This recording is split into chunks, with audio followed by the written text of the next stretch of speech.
35 years ago, a love story captured the world. A girl with a wild spirit, a man with a broken soul, and a city that brought them together. The world thought their story ended with a kiss under the stars. But what if that was just the beginning? It's been years since Vivian Ward last walked the streets of Beverly Hills. The laughter, the music, the sparkle of the city all seem like echoes from another life. Now she moves through the tall glass towers of New York, dressed in power and confidence, her every step steady, her every word measured. She built her empire from nothing, turning charm into strength and dreams into reality.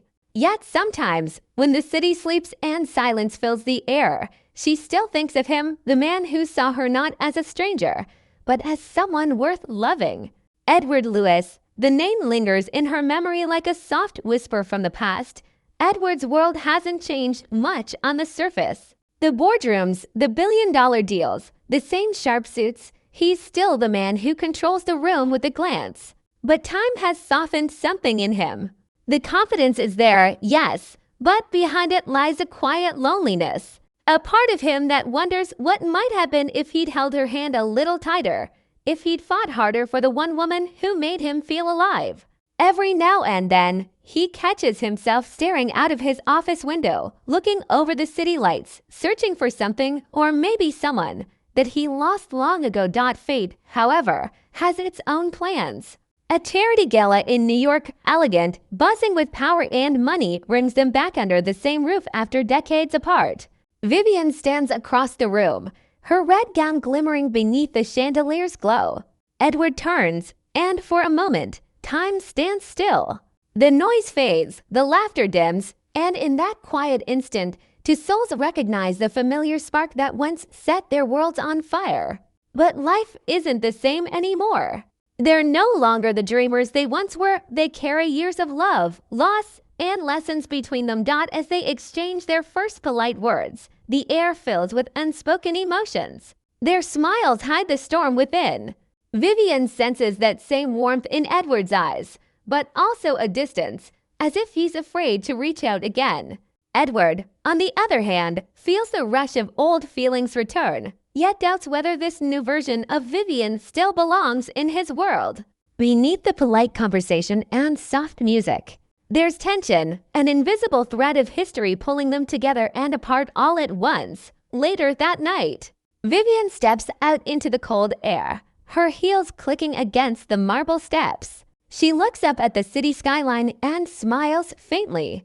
Funny how life works, she whispers to herself, the lights reflecting in her eyes. Somewhere behind her, Edward watches from a distance, his heart caught between nostalgia and hesitation. The city moves on, taxis rush by. Music echoes from nearby bars, but for them, the world feels paused. Caught in the delicate space between the past they can't forget and the future they're afraid to face. The night after the gala, the city hums beneath a soft rain. Vivian sits by her window, a cup of tea warming her hands, watching the drops race down the glass. The reflection that looks back at her is familiar, but slightly different, calmer, wiser, yet carrying a small flicker of something restless. It has been years since a single encounter could disturb her thoughts, yet here she is, hearing echoes of laughter from long ago, remembering the weight of Edward's eyes on hers. She tries to tell herself it was just nostalgia, a harmless memory sparked by the surprise of seeing him again. But deep down, she knows it wasn't only memory, it was connection. The kind that doesn't fade, only hides until the right silence calls it back. She presses her hand against the cool glass and lets out a soft sigh. Some stories, she thinks, are never really over. Across the city, Edward sits in his study, papers spread across the desk, though his mind isn't on the numbers. The rain drums gently on the windows, steady and rhythmic, like a clock marking time he no longer wants to count. His assistant called hours ago about a meeting tomorrow, but he barely heard. He's still thinking about the way Vivian smiled, not the polite smile of a public figure, but that half smile that once belonged only to him. It carried confidence and something else, something unguarded. He pours himself a glass of wine but doesn't drink it. Instead, he lets his eyes wander to a photograph on the shelf, a black and white shot of Beverly Hills from decades ago. The corners of his lips lift slightly. For all the wealth he's gained, that 1 week from the past still feels more real than most of the years that followed. The next morning, the city starts its rush again. Vivian heads to her boutique's new flagship store in Soho. She walks through rows of silk, leather, and light, her team buzzing around her with plans and ideas. The air smells of new beginnings, fresh paint, and perfume samples. Yet amid the chatter, her thoughts drift. She wonders if Edward felt the same spark. Maybe it was one-sided. Maybe he has already forgotten. But then she remembers the way he looked at her during the speech, as if time itself had slowed just for them. It wasn't imagination. She knows that look. It used to undo her completely. She shakes the thought away, forcing her focus back to business. But something inside her, something soft, something foolish, refuses to let go. Later that week, fate stirs again. Vivian's company receives an invitation to a partnership meeting hosted by one of the city's major investors. She glances through the proposal and freezes when she sees the name at the bottom of the letter, Edward Lewis Enterprises. A small smile curls on her lips. So the universe isn't done with its jokes, she murmurs. That evening, she stands before her mirror, adjusting her blazer. There's no red dress this time, no nervous laughter, only confidence and curiosity. When she arrives at the meeting, the room falls into quiet surprise. Edward looks up from his chair, his expression unreadable at first, then slowly softening into recognition. They shake hands, firm, professional, but charged with everything they don't say. The room fills with business talk, mergers, marketing, future growth. Yet underneath, an invisible thread hums between them. Every so often, their eyes meet for just a second too long. When the meeting ends, she gathers her notes, and he clears his throat.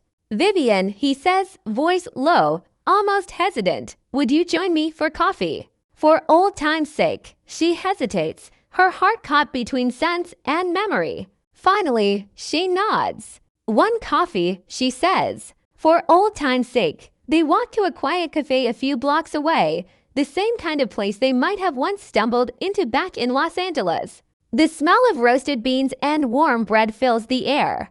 They sit across from each other, not as lovers, not as strangers, but as two people trying to bridge a gap time built too wide. The conversation begins with polite questions, work, travel, life, but soon drifts into gentler territory.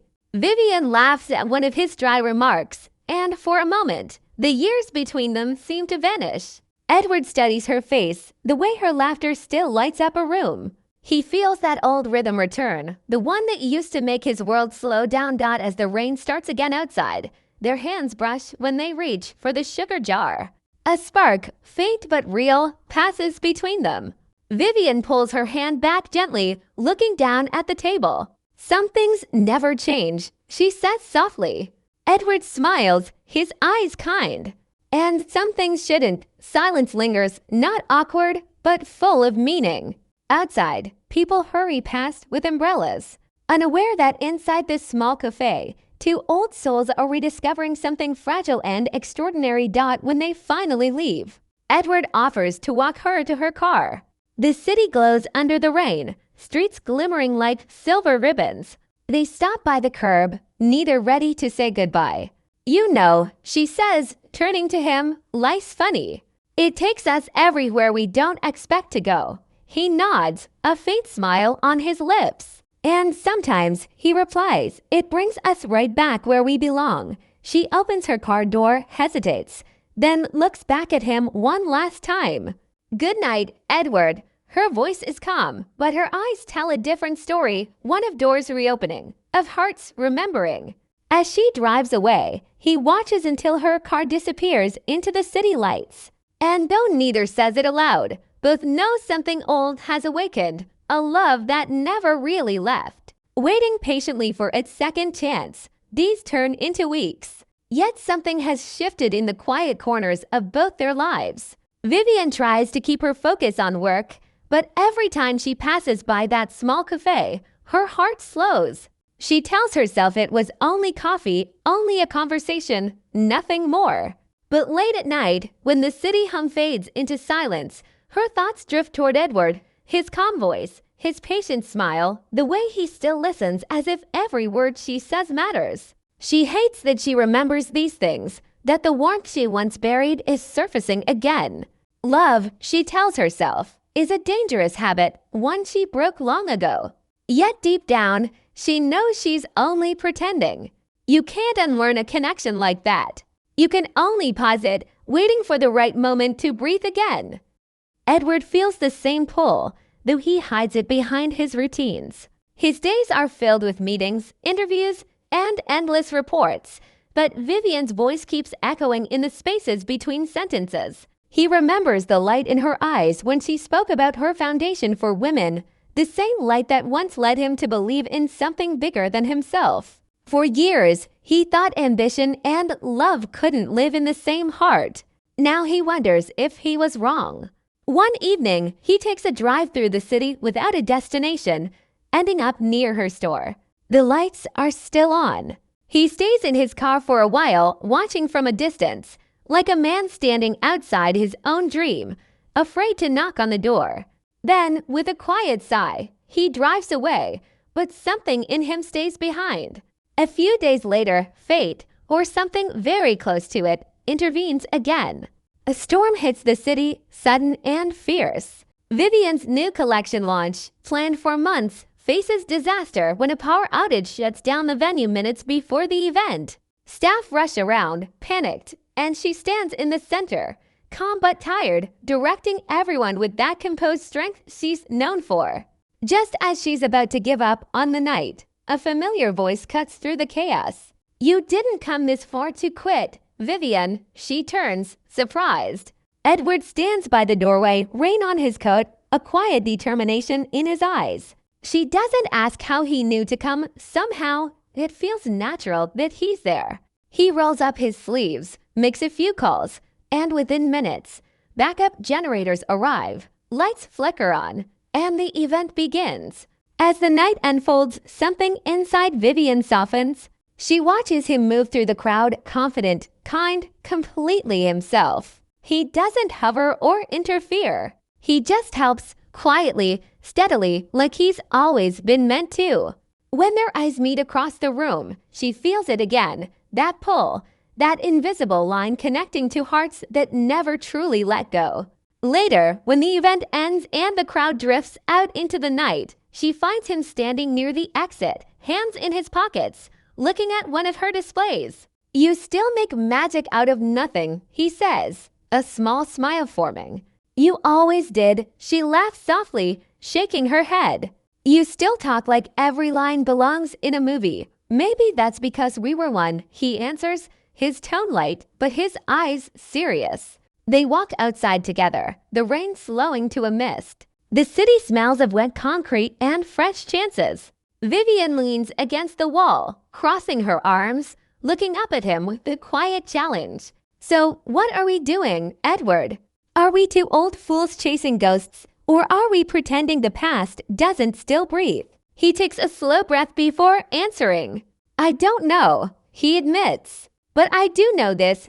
I've spent years trying to forget a feeling that refuses to die." His voice trembles slightly, not with fear but truth. She looks away, fighting a storm of her own. "You broke my heart once," she whispers.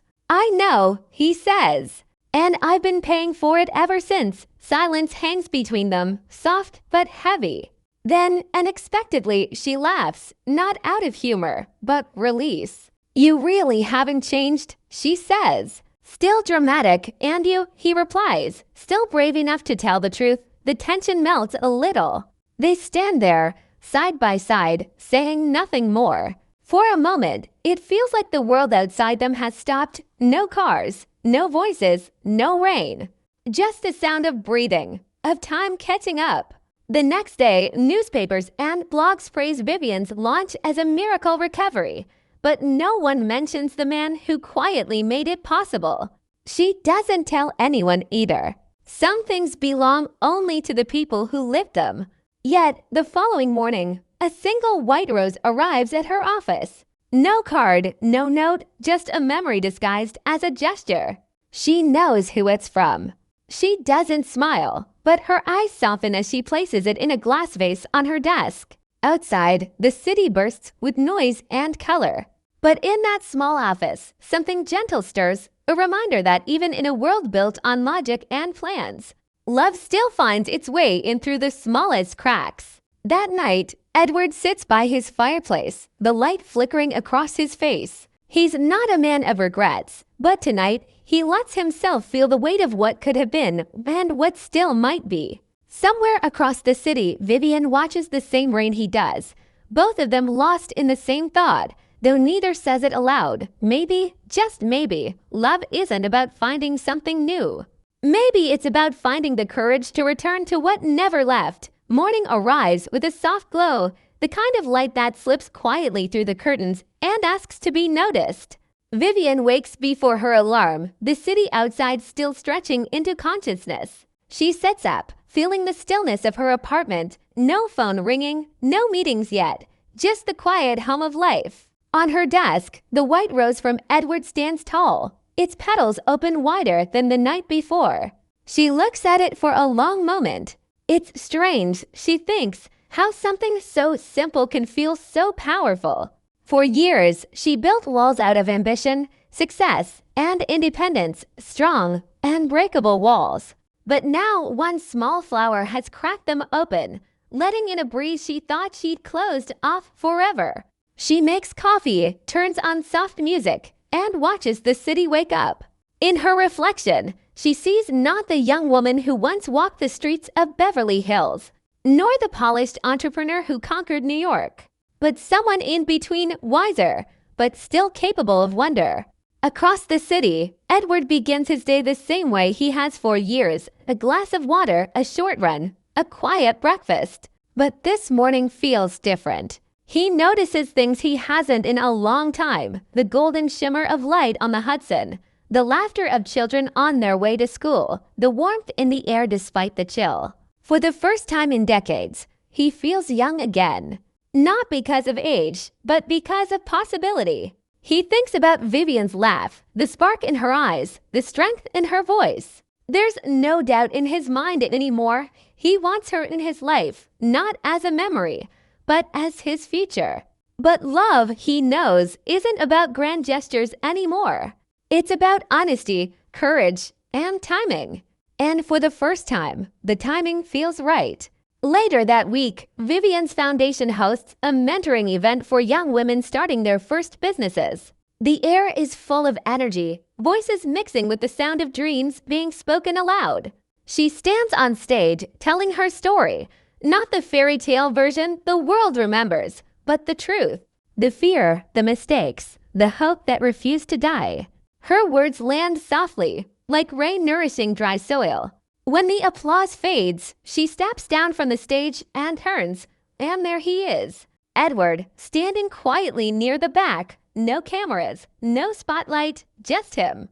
Their eyes meet, and she smiles, small, real, and guarded. He walks toward her through the crowd, and for once, there's no hesitation between them. They take a walk afterward, down the riverside path where the city skyline reflects in the water. Neither speaks for a while. It's enough to just be there. Then Edward stops, turns to her, and says, "I don't want to waste any more years pretending I don't care. I've built a life, but it's felt empty without someone to share it with." Vivian looks at him, her heart beating steady but strong. "You think after all this time, we can just pick up where we left off?" she asks softly. He shakes his head. "No, I think we can start where we are." The words linger in the air, simple, true, and exactly what she needed to hear. She doesn't answer right away. Instead, she looks out at the water, the city shimmering like dream reborn. She remembers the girl she once was, the one who dared to believe she could be loved, who learned that real love isn't about rescue, but recognition. After a long pause, she says quietly, "I'm not the same woman you fell in love with." He smiles gently. "Good," he says, "because I'm not the same man who let you go." And for the first time, Both of them laugh, not out of irony, but relief. The kind of laughter that comes when life finally makes sense again. In the following weeks, they see each other often, coffee that turns into dinner, meetings that turn into long walks. There are no grand declarations, no dramatic scenes, just moments stitched together by time and tenderness. They rediscover the joy of small things, sharing stories, teasing each other, sitting in silence without the need to fill it. Vivian feels her heart opening in ways she thought it never would again. Edward learns that love doesn't need to be a conquest. It can become kind and still set your soul on fire. One evening, as the sun sets over the skyline, they find themselves at the same corner where their story began decades ago, a simple street crossing, where a stranger once smiled and changed everything. They stop, side by side, watching the traffic lights flicker red to green. Funny, isn't it? Vivian says softly. We've come full circle. Edward nods. No, he says. We've come forward. She looks at him, understanding what he means, that love, when real, doesn't repeat. It grows. It evolves. It finds new ways to live. As they walk away hand in hand, the city around them seems to breathe a little easier. Neon signs light up, people rush by, laughter spills from open doors. The world continues, unaware that in its midst, two old hearts found their rhythm again. Somewhere, a street musician plays "Oh, Pretty Woman," the notes carrying through the night like a familiar blessing. Vivian smiles, leaning her head lightly on Edward's shoulder. You know, she says, I never thought we'd get a second chance. He glances at her, warmth in his eyes. It's not a second chance.